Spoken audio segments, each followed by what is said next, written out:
welcome back to one more paper analysis, and we are back again. So I know that this video is releasing very late due to my examinations. I got late in this video, but don't worry, we will cover all sort of things. Right now the paper analysis is based on Bharat Ratna because it is one of the most heated up topic in the country right now going on, because this year we have the highest number of members who are just nominated for this award, and not just nominated, they will just get this award. So now we are having 5 Bharat Ratna nominees who will get Bharat Ratna now in 2024, and it is the second, you can say it is the second time happening. Like in 1999 we are already having 4 Bharat Ratna recipients, but in this year we are having 5 Bharat Ratna recipients, and it makes this year of the highest number of people who are get selected for this Bharat Ratna. It's a really great thing the government is going towards, because giving a tribute, and those who don't know about Bharat Ratna, this video is also for you.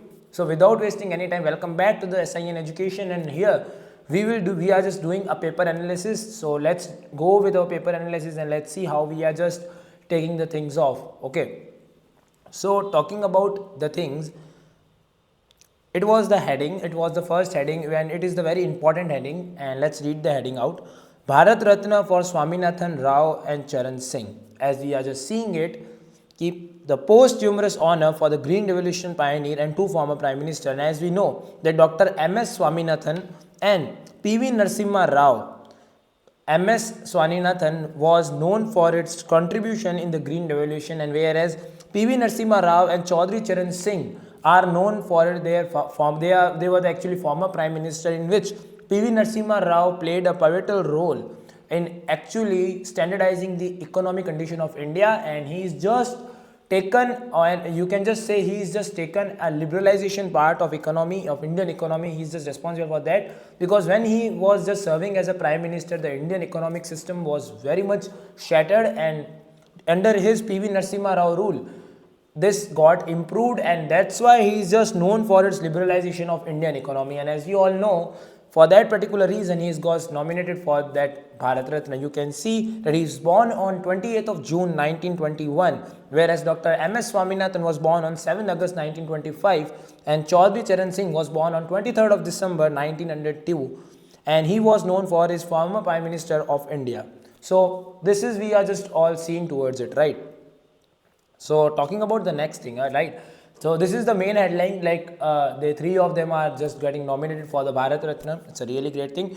Talking about all the 5 recipients who got selected for the Bharat Ratna this year, let's talk about them. So it includes P.V. Narasimha Rao, Chaudhry Charan Singh, as we have just taken the thing, P.V. Narasimha Rao, Chaudhry Charan Singh, as well as M.S. Swaminathan. These were the 3 personalities who got selected, and today's news is filled with all sort of knowledge and masala related to the Bharat Ratna and its recipients, right? They are the 3, and other 2 awardees who are already announced earlier this year are Socialist leader Kapuri Thakur and former Deputy Prime Minister L.K. Advani. They got nominated for the Bharat Ratna as well. They are also announced for the Bharat Ratna earlier this year. So we are just seeing the 5 recipients of the Bharat Ratna, and those who don't know about Bharat Ratna is, what Bharat Ratna is, this video is also for them. So moving on to what the Bharat Ratna is, let's take a light and let's throw some light on what the Bharat Ratna is and to whom it is actually given. So it's a very important stuff, right? So like I've just written here that in 1999 there were the 4 recipients who got selected for the Bharat Ratna, and right now we have got the highest number of recipients, which are the 5 recipients who got selected for the Bharat Ratna, which was India's highest civilian award. Let's see. So Bharat Ratna is the India's highest civilian award. This honor is given for national service. This service includes, let's throw some light on to whom this award is actually given. So these services include arts, literature, science, public service, sports. Bharat Ratna was established on 2nd of January 1954 by the President of India, Dr. Rajendra Prasad. So Bharat Ratna was initially started from 1954 by Rajendra Prasad sir, who was serving as the President of India at that particular time. The person receiving Bharat Ratna is not given any amount. This is the first thing to be carried. But in many types of facility. Whichever state a person awarded Bharat Ratna visits, the government there welcomes him as a guest of the state. They are provided transportation, boarding and lodging facilities in the state. Recommendation for Bharat Ratna are made by the Prime Minister to the President. No formal recommendation is required for Bharat Ratna. It was given to 3 people in a year on several occasions, including 2019, 1997, 1992, 1991, 1955 and 1954. The first woman to receive Bharat Ratna was Indira Gandhi. In the year 2024, former Chief Minister of Bihar, Jagnayak Kapuri Thakur, Lal Krishna Advani, and former Prime Minister Chaudhry Charan Singh and P.V. Narasimha Rao and scientist M.S. Swaminathan will be honored with the Bharat Ratna. So, likewise, we are just seeing here that these were actually got selected for the Bharat Ratna, and we all actually respect their work, which they have just delivered to our country, and we all hope that those of youth who are watching this video get motivated from this particular stuff, and they also try for some sort of services which was mentioned above, so that they can also get this honor, right? Anybody can get this honor. It's not restricted to a particular personalities. You can also get this honor by giving your contribution in this kind of things. Okay, so this is how the Bharat Ratna actually looks like. It is the actual look of Bharat Ratna, and it is the India's highest civilian award. Okay, moving on to the next headlines. Okay, first of all, let's understand why these were got selected for the Bharat Ratna honor. So, talking about the first personality, we will just first talk about M.S. Swaminathan. Dr. M.S. Swaminathan was also known as the father of Green Revolution in India. M.S. Swaminathan began his career in 1949 researching the genetics of potato, wheats, rice and jute. He played a crucial role in developing high-yielding varieties of paddy that helped ensure India's low-income farmers produce more yield. And we are also just seeing that Dr. M.S. Swaminathan work is right now also used in many sort of agriculture practices to produce more and more production, so that our Indian farmers can earn more, and with that the quality should also be maintained. So for that particular reason, we can see that Dr. M.S. Swaminathan work was incredibly contributed to the agriculture industry in India. So this actually matters a lot, and for that particular reason he is also getting this particular award for his contribution to our country, right? Talking about next personality, so next personality we are talking about the P.V. Narasimha Rao, and we have taken this response for or the reference from the Business Today, and let's see. So these were the 10 points because of which he got this actually an opportunity to get this award, or India's highest civilian award. Let's see what he has just done. So he was born on 28th of June 1921 in Karimnagar, Telangana. Rao remained a royal member of the Congress party throughout his career that spanned over 6 decades. In addition to his mother tongue Telugu, lawyer possessed linguistic versatility, being fluent in 7 languages such as Urdu, Sanskrit, Tamil, English and Spanish. He was fluent in all these languages. So you can see how far his vision is for his country. The book To the Back and Bring, senior Congress leader Jairam Ramesh highlighted that Rao's command over Sanskrit stood during his parliamentary speech in July 1991, particularly during the votes of confidence faced by the government at that particular time. So we are just seeing that. Rao entered the Andhra Pradesh Assembly in 1957, securing victory in the Manthani constituency. He continued to represent the same constituency in subsequent election held in 1962 and 1967 and 1772.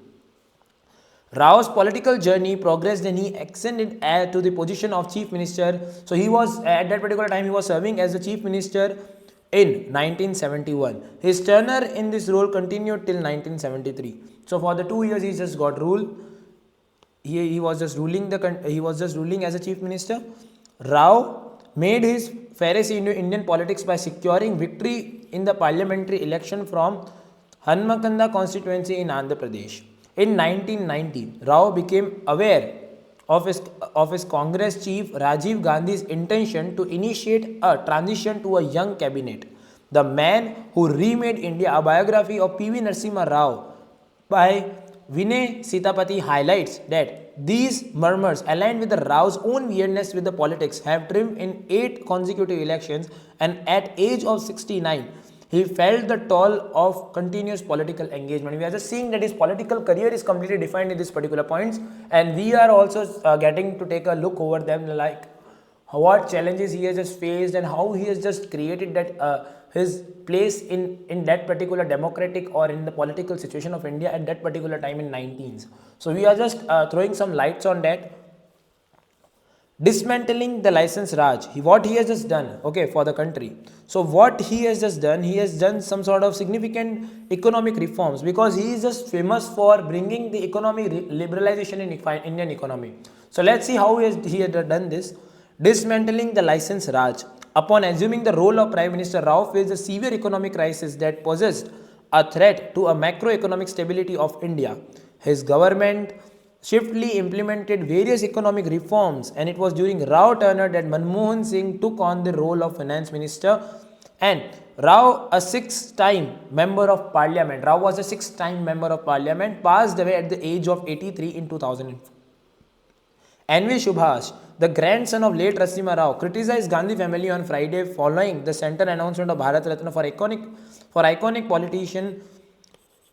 Subhash stated that Gandhis were responsible for making Narasimha Rao a scapegoat for the failure of the Congress party. He expressed his disappointment with the government and Gandhis are not recognizing Narasimha Rao, who served as Prime Minister for a full 5-year term during 1991 to 1996. So you can just see that how he has done this, how how incredible this personality was. If we got a chance,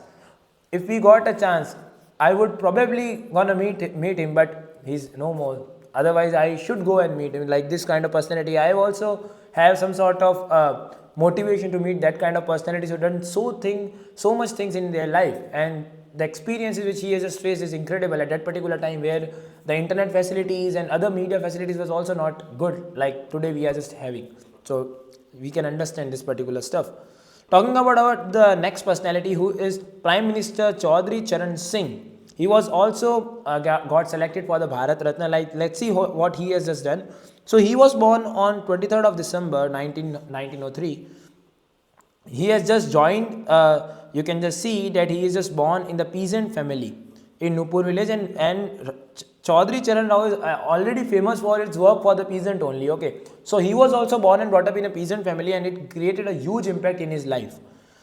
In 1937, he got a Congress ticket as a people representative. He took issues concerning the village economy, building a political position against exploitation of peasants by big landlords. Charan Singh became UP's first non-Congress CM. As we are just seeing that in 1960s, North India was completely in the mindset of political appeal, with the socialist stalwart Ram Manohar Lohia launching a campaign to oust the Congress power in UP. So you can just see that Charan has become the first UP's non-Congress CM at that particular time. Now we will see how he just got an entry into the national politics. So 1971, the Lok Sabha polls was take place and the BKD ticket from Mufazil Nagar, he has just taken part in it. CPS Vijaypal think he would finally make the inroads in national politics after the emergency, winning the 1977 Lok Sabha elections from Bagpat on the Janata Party ticket. He became the deputy PM in the new government led by Morarji Desai. We are just seeing like how his journey is going on. A champion of peasants. Chaudhry Charan Singh is often hailed as one of the India's tallest Jat leaders. Today, the political powerful Jats have the potential of influencing results in nearly 40 Lok Sabha seats and around 160 assembly seats spread across the UP, Haryana, Rajasthan, Delhi. He remains UP's only Jat CM ever. So you can see how done, like many people think like community is also killing him or the killing his or her. So this is the best example. Like he has just taken his work so much to the excellence that even community is also recognized because of his work towards the government or India. So that's an incredible thing, and there is so much to learn from him. We can also learn many things from him. However, his influence transacted just the Jat community, widely acknowledged as a champion of peasants. Charan Singh has been credited with creating a new political class encompassing the farmer communities in North India, with the influence felt even today. BJP stalwart LK Advani said, since 1967 as the CM Home Minister or as a top leader of country, Chaudhry Charan Singh Sahab initiated a debate which nobody did. Under Charan Singh influence, farmer communities moved away from both the Congress and Jan Singh and precursor of the BJP to vote for the parties that specifically represented him. So you can just see. And this thing is completely taken from Indian Express as our we have taken this particular report completely from Indian Express, to tribute to the Indian Express also. Talking about the next major headlines from the Hindu, let's see. So Imran begged independents led as Pakistani stares at hung parliament. Let's see what this thing is happening. Independent candidates backed by jailed former Prime Minister Imran Khan's party on Friday sprung a surprise in Pakistan by winning 92 seats out of 226 results declared following unusual delay. We all know that on Friday there was an elections which were going on. Votes are still being counted after Thursday's after Thursday's general election made by allegation of ragging, sporadic violence and a country-wide mobile phone shutdown which had dozens of parties in the fray. The main contest was among Mr. Khan's party Tehreek-e-Insaf PTI, whose candidates are running as independents, former three-time Prime Minister Premier Nawaz Sharif's Pakistan Muslim League PMLN and Bilal Bhutto Zardari's Pakistan People Party PPP. These were the party name of Pakistan. I am just underlining it so you can just take a look over that. To form a government, a party must win 133 seats out of 265 in the National Assembly. The Election Commissioner of Pakistan data shows that the results of 226 constituencies have been declared, which include 92 independent winners, which were mostly supported by the PTI or the party of our former Prime Minister of Pakistan, Imran Khan, who is right now in the jail. Moreover, PTI chairman Barrister Gaur Khan on Friday ruled out forging an alliance with the PPP and PML, saying his party is in position to form a federal government on its own. He claimed that party was winning 150 National Assembly seats and would be able to achieve the required number of seats to form a government at the centre. We will form the government at the centre, and Punjab, said Gaur Khan, who won NA10 in the Banner area of Khyber Pakhtunkhwa. So this you can see, and this is the reference of what Sharif has said. Nawaz Sharif is also trying to form an alliance so that he can also just win the elections and just form a government. Let's see what it goes. This was the news from Pakistan, and let's see. Anti-encroachment drive sets off violence at Haldwani town in Uttarakhand. 5 are dead. 5 persons were killed and 14 were critically injured in violent clashes that broke out at Haldwani town in Uttarakhand on Thursday, following the demolition of the madrasa and masjid as a part of drive against illegal structures in the districts. The district administration has imposed a curfew in the district to ensure law and order is maintained. It has also issued shoot-at-sight orders, suspended internet services, and asked the school in the area to remain shut until the further instructions. District Magistrate Vandana Singh stressed that the violence should not turn communal, as it is pre-planned and unprovoked act carried out by the anti-social elements. A local religious leader, however, alleged that there were the provocation by the police, adding that was the community had gone to the court against the anti-encroachment notice and demolition should not be carried out. The deceased have been identified as Fahim Qureshi, Mohammad Ans, Sahiban and Prakash Kumar. So like this we can just see that they are just throwing stones at that particular, and the situation is also very much heated away. As you can just take a look over this particular image, you can get to know what was the situation going on in Uttarakhand, and let's hope that the betterment of the situation. Talking about our next thing is our picture. Here you can see the craze of religion in our India, and as it is important also, because when we talk about spirituality and saying India is the spiritual capital of world, what I think personally, because spirituality is born in India and also nurtured in India, and all the religions have developed spirituality from India. So here you can see that here Devotees are gathered in the thousands to dip in the river Ganga on the occasion of Mauni Amavasya during the ongoing Megh Mela in Prayagraj, Uttar Pradesh on Friday. You can just see this, how it is going on. That many devotees have just gathered over there for that particular reason. It's a really good thing. If I got a chance, I will also go for sure, and I will create a blog. Okay, so that's all. Now there are some more news to be understood. These were the headlines. Let's understand. Fugitives will be extradited, says Financial Minister. Replying to the white paper debate which is discussed in the previous video, if you don't know about white paper and black paper conflict between the Nirmala Sitharaman and the Congress party, let's see. If you want to go to that video, you can just hover over to our next episode, over to the last episode actually, because in the last episode we have discussed completely about black paper and white paper. You can understand and take insights from that. Replying to the white paper debate in Lok Sabha, Nirmala Sitharaman blazed ruthless leadership of UPA for one big ticket scam on a decade. She alleged that Enforcement Directorate was likely caged like a bird to facilitate money laundering.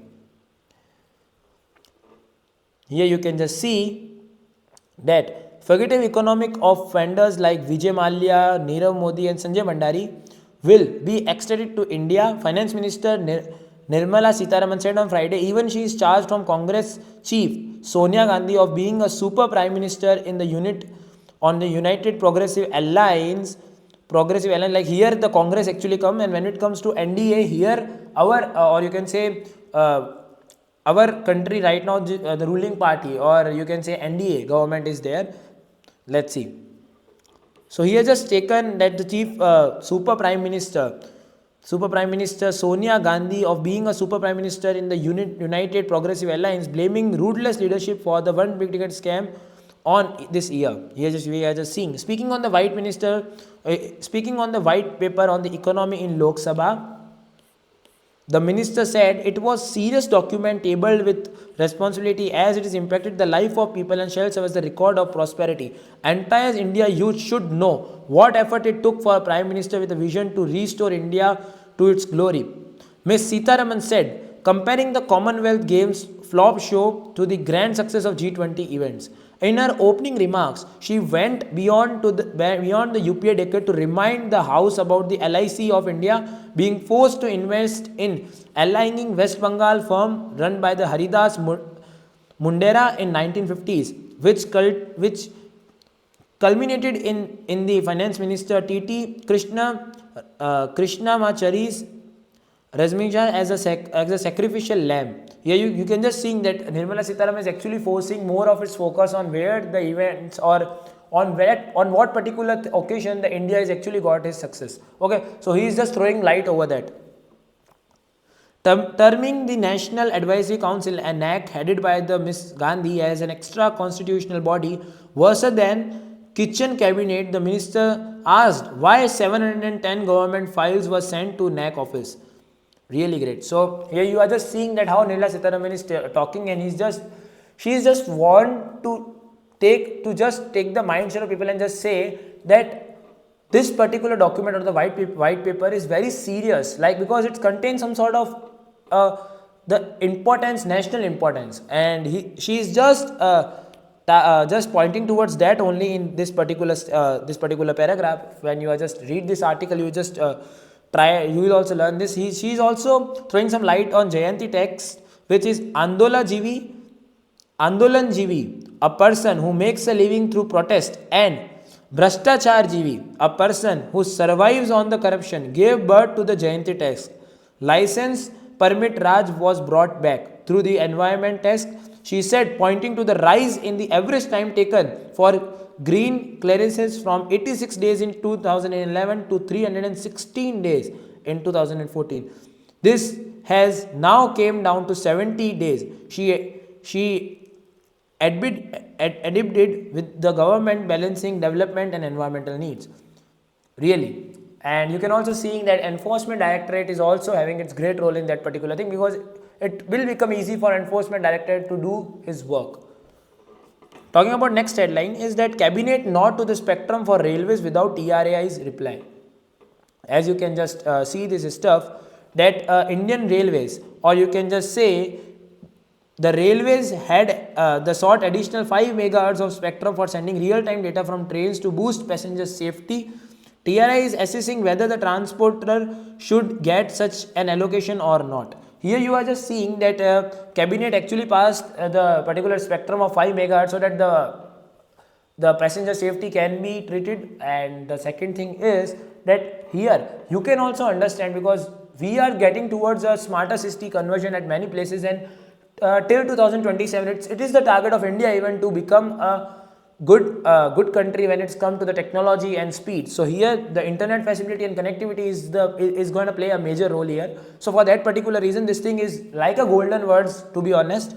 And here you can just see that in the discussion with TRI, Railways had said that it want additional spectrum for implementing several railway safety measures or features. Here is the complete articles. So this is this is the major updates here which we have just seen today, and these were the some sort of headlines which you can just take a look over that in a quick shot. It's not that much important, but you can just take a quick shot over that. Resolution on Ram Mandir likely today in Lok Sabha. Like today the resolution of Ram Mandir will be taking place. Here you can just see Parliament clears the bill to curb malpractice in public examination. From last month also we are just getting a small sounds of bringing some sort of major or some tough or strict regulations in the examination centers, because in the village and that particular slums area there, when the examination will take place, then there is a heavy amount of malpractices involved, due to which the actual talents get killed off. So for that particular reason you can just see that the government passed a bill, and for that particular thing, and after that there will be a highest or the greater transparency which will be followed in the examination policies, right?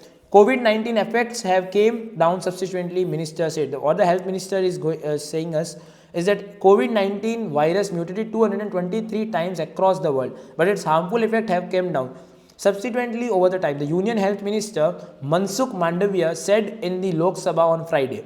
The minister had added that COVID-19 will continue to remain like influenza, and it will be present variants are not deadly. When a virus mutates more than 100 times, the harmful effects are reduced. So far, the COVID virus is mutated 223 times like influenza. So for those personalities or those elements in our country who are just spreading this kind of a humors that COVID is coming, where it will have some sort of negative impacts on your health, and so please try to understand that even the union minister is also saying that particular stuff, who has a very much experience of his life and his career of medical journey. He is just saying that if a virus is mutated 100 times, then it's medical, or you can just say his dangerous effects get reduced. But the COVID-19 virus has mutated 223 times. So it means that virus will be present like influenza, but it will not as deadly as it was there before, right? So I think you can you understood this thing. Talking about the last headline of today's day, Bihar BJP MLA shifted to Bodh Gaya ahead of floor test on February 12. Decision taken by central leadership after Nitish meet Modi. Congress has already moved its MLA to the resort in Hyderabad. All eyes are on the former CM Jatin Ram Manji, whose party has 4 MLA.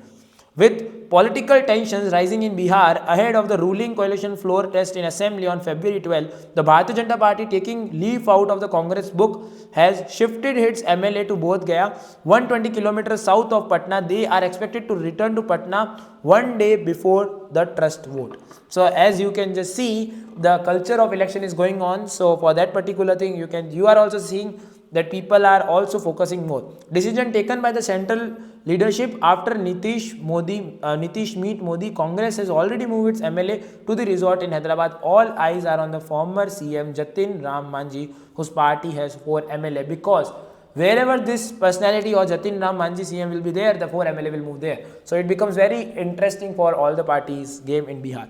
So I think you can just you understand this stuff, and that's all from today's headline. So if you like this paper analysis video, just share with your friends, and we take a charge to update you daily on some sort of major headlines and with the major facts and knowledge, so that you can also clear your government examination and you can also boost your knowledge thing, right? Because if you read the newspaper or if you boost your knowledge, you don't have to go and read yourself. You can just watch this video and read with me here, and we will just take a full analysis. So thank you so much guys for watching this video. I hope you learned a lot in this, and just share with your friends and stuff like that will be coming soon. There will be the videos on this channel will be coming related to some sort of technology and business also after some more time when I will just get some free time. So till then, stay happy, stay soon. I will meet you in the next or in the episode 5. Till then, it's Harshvardhan signing over the day. Have a great day. Bye.